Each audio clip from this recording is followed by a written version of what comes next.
And now Bill Nighy stars as Charles Paris, actor come amateur sleuth, and Martine McCutcheon as Jodie Ricks. Charles sets about attempting to discover who wants Jodie dead in Order of Disappearance.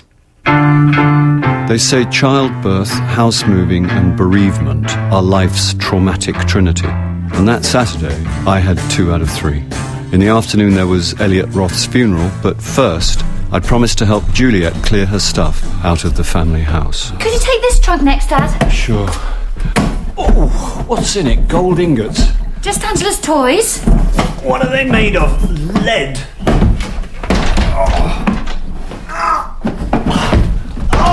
Charles? Nothing to worry about, Francis. Just a little internal hemorrhaging. I'm sure you had a couple of biceps when I first knew you. You're the gym bunny. You could be doing this and I could slump in front of CBeebies with Angela. Apart from looking after our granddaughter, I've also been offering tea and sympathy to your house guest. My house guest was actress and one-time model Jodie Ricks, who temporarily moved in with us after someone stretched a tripwire across her stairs. How long is she staying, Charles? Give the kid a break. It's Elliot's funeral today.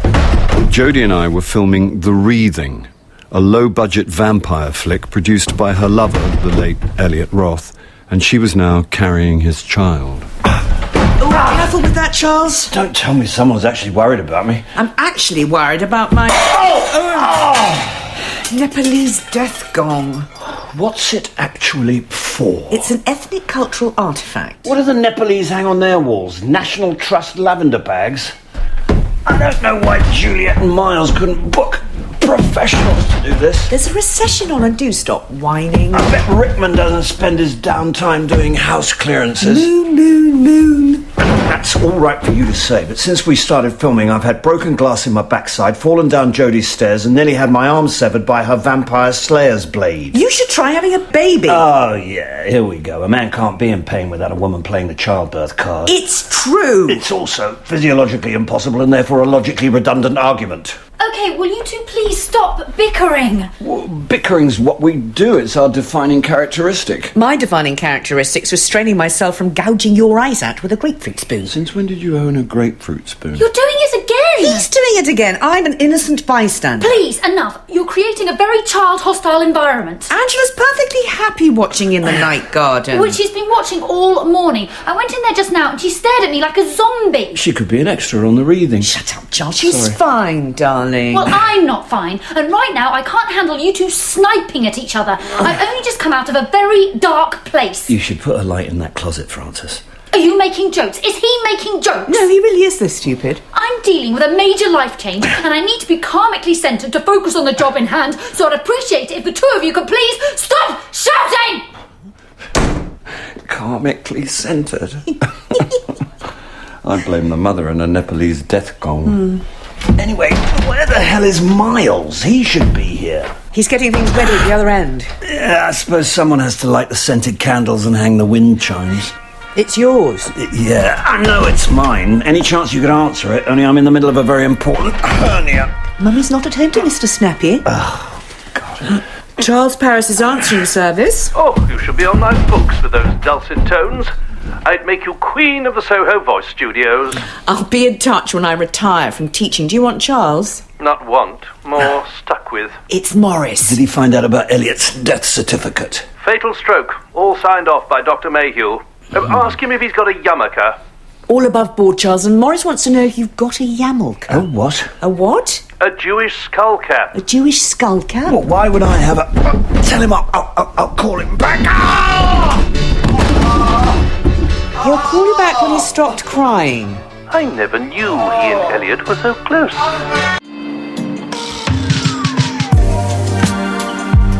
Jodie insisted on driving to the funeral, and between sobs, she broke every rule in the highway code while I prayed and clung on to what was left of my life. I know the family won't want me there. I'm sure that's not true. Woman with pushchair. Nick definitely won't. He hates me. Hate's a strong word. So is murder. You don't know Elliot was murdered. I wouldn't put it past Nick if he found out Elliot wanted to marry me and saw his inheritance going down the pan. That's an awfully big assumption. Bus! Nick was the son from Elliot's first marriage, and by all accounts, a pale shadow of his Technicolor father.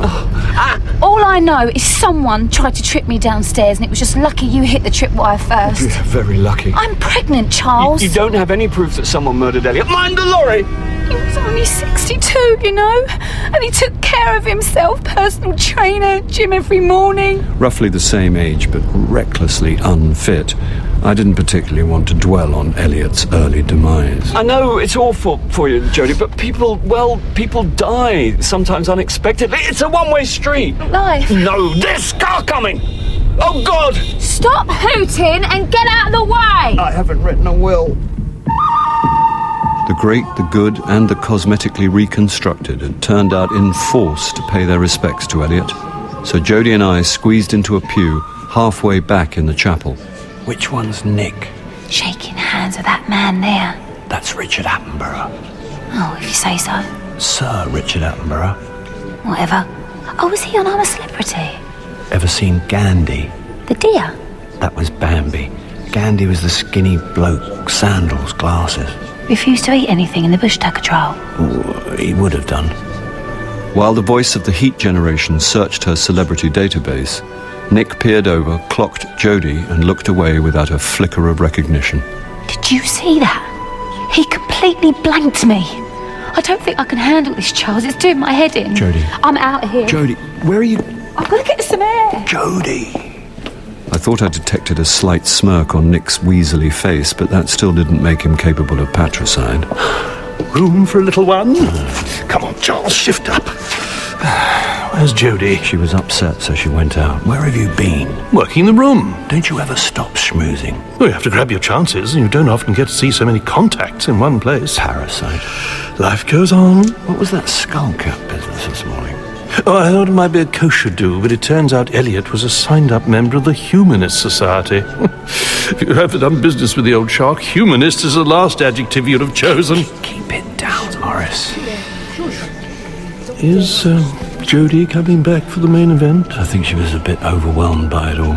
It's bad enough losing a lover, but the prospect of becoming a single parent... A what? Shh! Oh, don't tell me it's Elliot's. It is, isn't it? You said not to tell you. Oh, this is brilliant. This is fan-bloody-tastic. You find talent, encourage it, nurture it, and then goes and gets yourself up the duff by a bloke with a dodgy ticker. People are looking. Ladies, gentlemen, friends and family. Showman to the last, Elliot had arranged for us to process out of the chapel as George Formby strummed him to his eternal rest.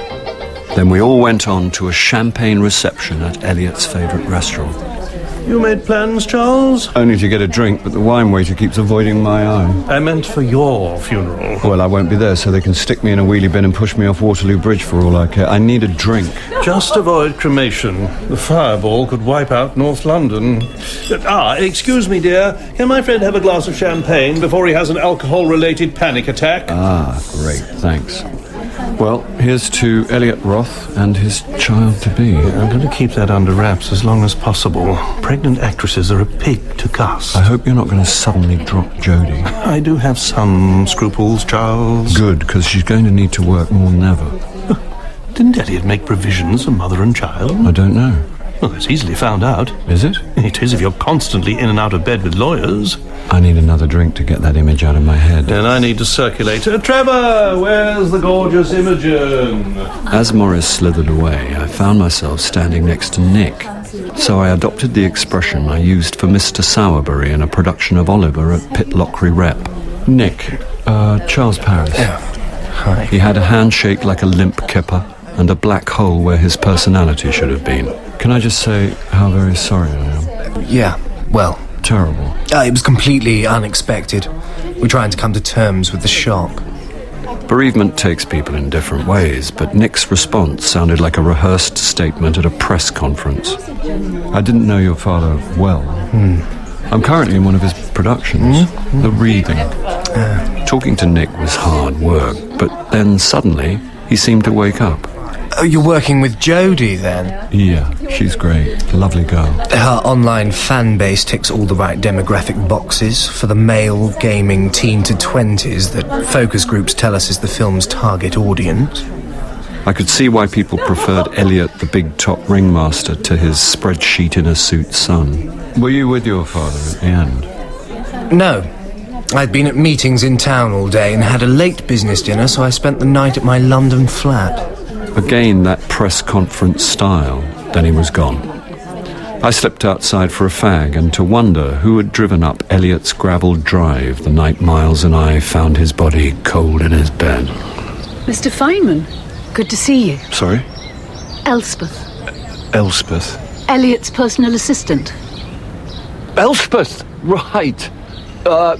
Sorry, I got a terrible memory for faces. A dim recollection slowly came into focus as I remembered passing myself off as an American film producer in an attempt to get a meeting with Elliot. You must meet so many people in your job. Can't be a problem. So, how are things? My boss of 15 years has just died, so not great. No, right. That's a dumb question. He was a terrific guy. Yes, he was. I know some people found him tough to deal with, but when you got to know him, he was a pussycat. Yeah, Elliot was a real mensch. He was, alava shalom. I didn't actually know what a mensch was, but I'd said it once in a David Mamet play, and it sounded right in context. Of course, now Elspeth thought I spoke Yiddish. It was a mitzvah, you flying over specially. Was it?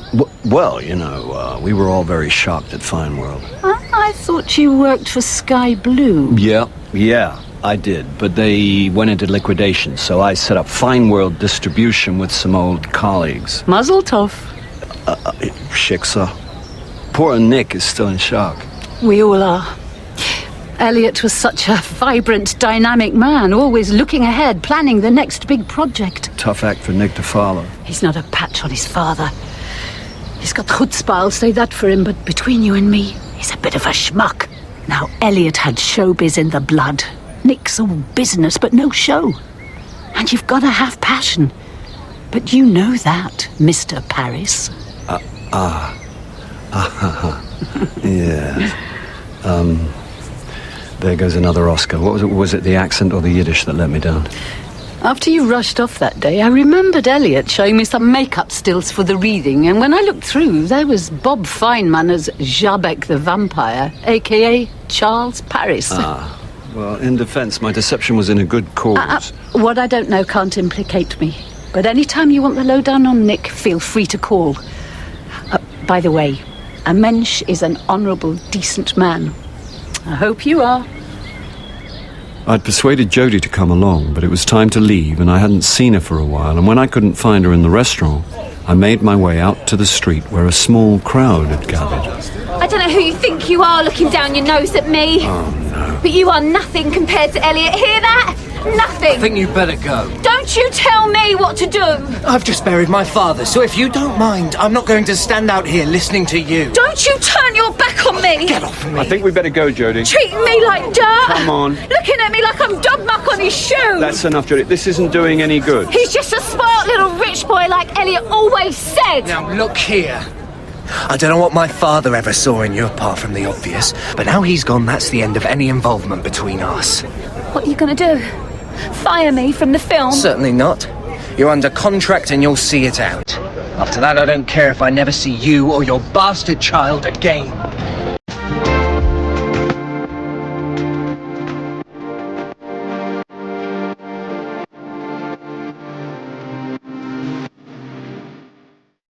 Oh, hello. Do you want to watch Newsnight Review? Not with my blood pressure. Making a drama or two about a drama. Quiet, isn't it? Almost eerie. Jodie out? Said she had things to do. Juliet phoned. Oh, she hasn't left Miles already.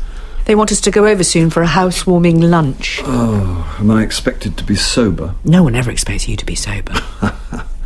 More wine? Oh, go on then.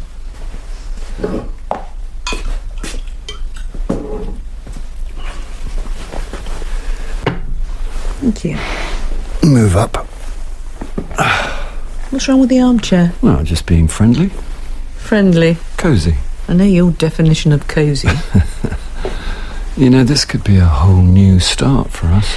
We need jump leads to get us started again. Juliet's finally moved out. Judy's moved in. Temporarily. It had better be. Oh, you smell nice. What brought this on? Funerals always make me appreciate life. So you went to a funeral and thought about me? I always think of you. I'm devoted to you. You know that. I know everything about you, Charles. That's the trouble. I can read you like a dog-eared book. Which is a good thing, I think.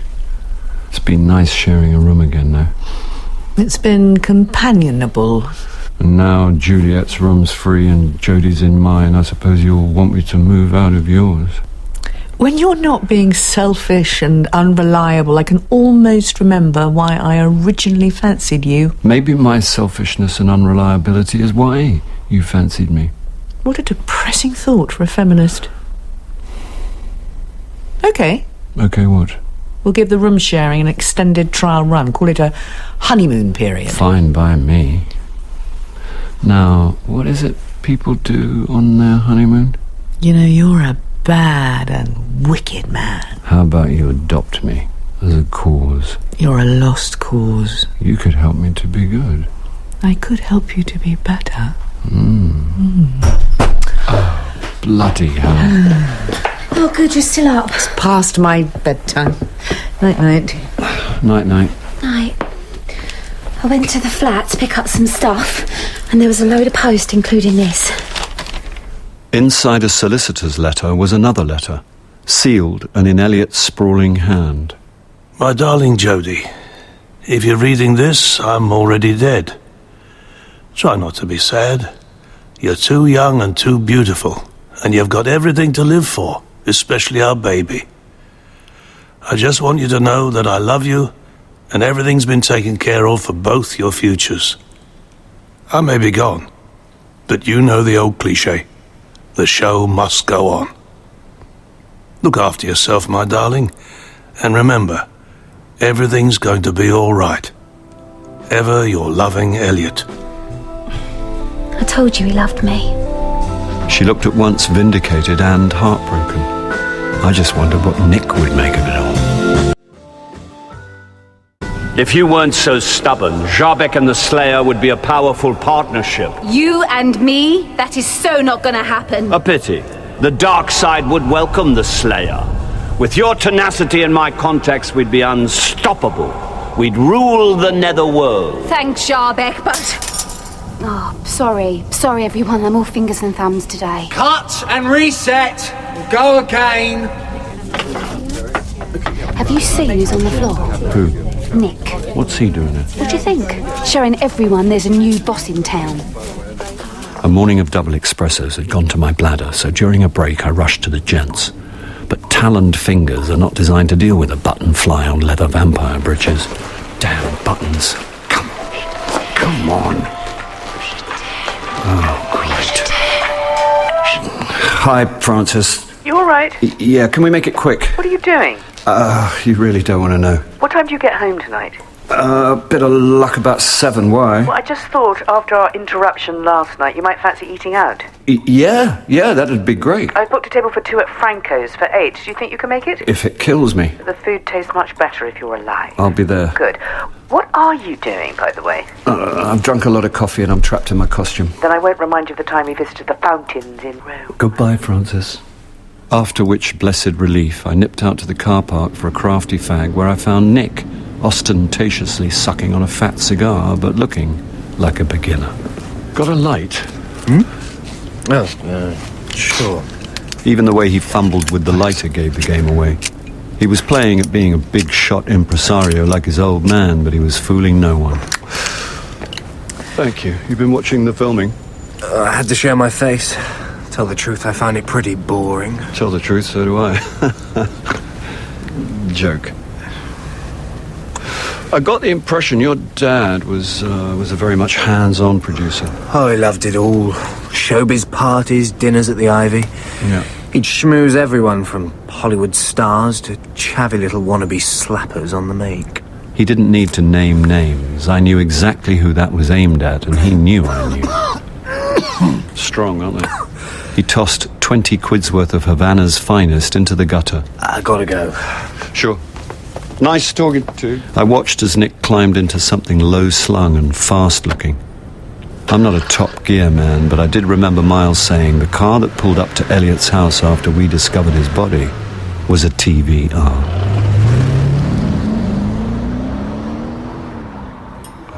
OK. Even if it was Nick who turned up at the house that night, you and Miles had already found Elliot dead before he arrived. But he told me he'd spent the night in London. Why lie to me? Well, why not lie to you? You're an actor, not a policeman. Sorry to rain on your parade, but there's absolutely no reason why Elliot's son has to tell you the truth if he chooses not to. How's the chicken surprise? Surprisingly good. How's the truffle risotto? It's truffly. Can I have some more wine? I wonder if he knows about the letter Elliot left for Jodie. Only if she told him about it. From what you've said, I don't get the impression they're on chatty terms. Then there's the paparazzo who tried to blackmail Jodie and ended up with a bullet through the head. After moped pizza delivery boy, blackmailer must be a pretty high-risk profession. So, as far as you're concerned, the fact that the guy was murdered close to Elliot's country pile is pure coincidence. Well, I wouldn't say pure. And the tripwire someone tied across the landing to Jodie's flat. I'm not saying something isn't going on, but you haven't shown me a shred of evidence any of it leads directly to Nick. Nobody likes him. Well, that's that then. Case closed. I can think of plenty of people nobody likes, but I'm fairly sure none of them have ever committed murder. Oh, let it go to voicemail. That might be important. Hello, Morris. I've got some news about Elliot's will. You don't hang about. Well, as it has a bearing on my client, your house guest... Well? It appears that he left everything to Nick. Really? Yeah, despite their tempestuous relationship, there'd been a reconciliation some years ago, and he gets the lot. Lock, stock, and barrel. Jodie's going to be devastated. She's got a letter in which he said she and the baby would be taken care of. Elliot was always a volatile character. Depending on the ups and downs of their relationship, he frequently redrafted his will. So that's that. Yeah, I won't bore you with the legalese, but Elliot left it all as a gift to Nick to avoid or at least minimize death duties. You're losing me. Providing Elliot died more than 7 years after making the gift, there'd be nothing to pay.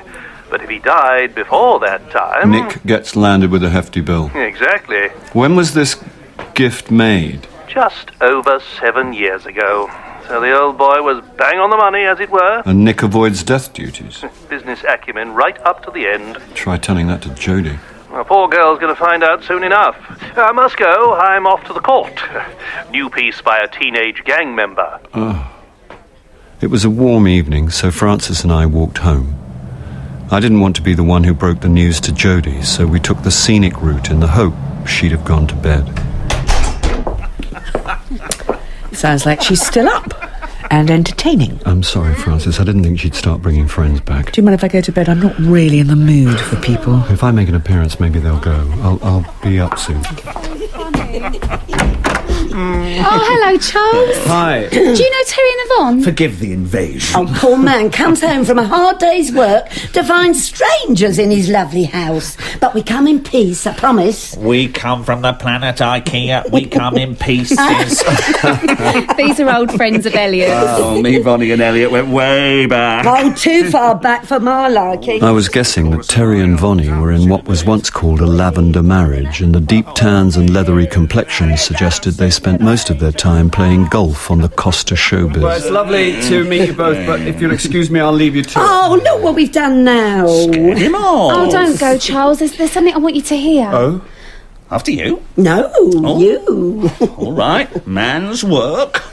We all sat down and Terry flashed a set of improbably bleached teeth at me. Cut a long story short, Vonnie and I used to be in the business. We started out as a special. Who's telling this story? Oh, excuse I. As my darling wife said, we were doing speciality work just at the wrong time. So we saw which way the wind was blowing, set up an agency and went into personal management. Which is how we met Elliot. Quite so. You don't want to hear our life story. Suffice it to say, the three of us became very close friends. And in the past few years, Elliot asked if we'd undertake the job of archiving his papers for posterity. We're hoping the V&A would take them as part of their theatre collection. Anyway, a few months ago, Elliot and Jodie came out to stay with us in Marbella. Around the time I discovered I was pregnant. And one night, after Jodie had gone to bed, we were sitting by the pool when Elliot produced a document. Exhibit A. We assumed it was something else for the archive, but it turned out to be a will, and Elliot wanted us to witness it. Have a look, Charles. My eyes skated over the archaic phrases and subordinate clauses lawyers use to obfuscate and mystify, but eventually I came to the salient paragraph.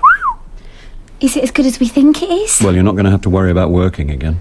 I knew Elliot wouldn't forget me. Has anyone else seen this? It was all drawn up in Spain by our solicitor, but we're taking it round to Elliot's people in the morning. I wonder how Nick's going to take it. Well, he still gets the houses and a big chunk of the other assets. Probably not as much as he was expecting. Still more than he deserves. I thought we could raise a glass to Elliot, so I took the liberty of bringing a bottle... Oh my God, I put the champagne in the freezer hours ago.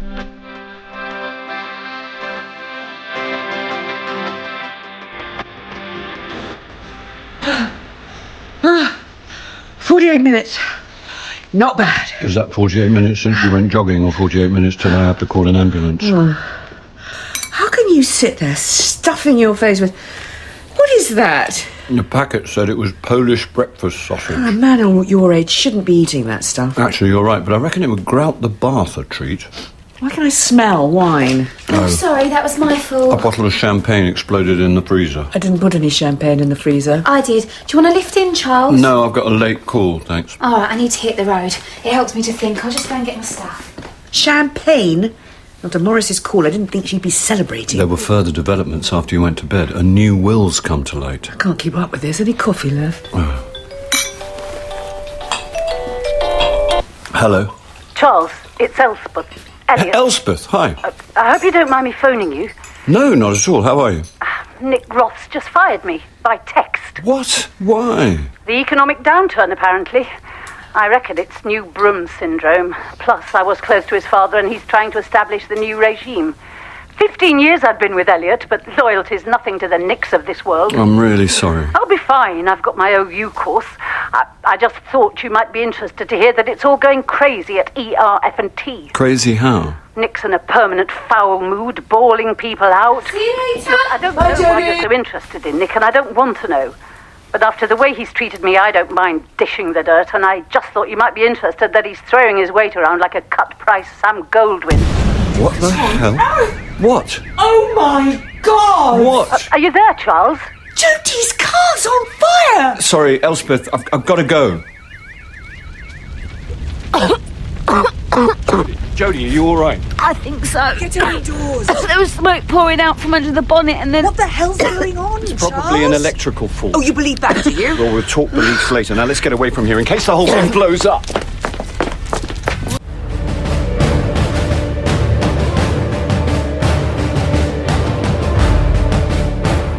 Cast in Order of Disappearance, Charles Paris is played by Bill Nighy, Jodie by Martine McCutcheon, and Francis by Suzanne Burden.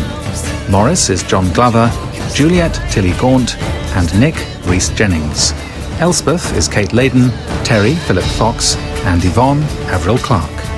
Cast in Order of Disappearance is written by Jeremy Front and based on the novel by Simon Brett. The director is Sally Avens.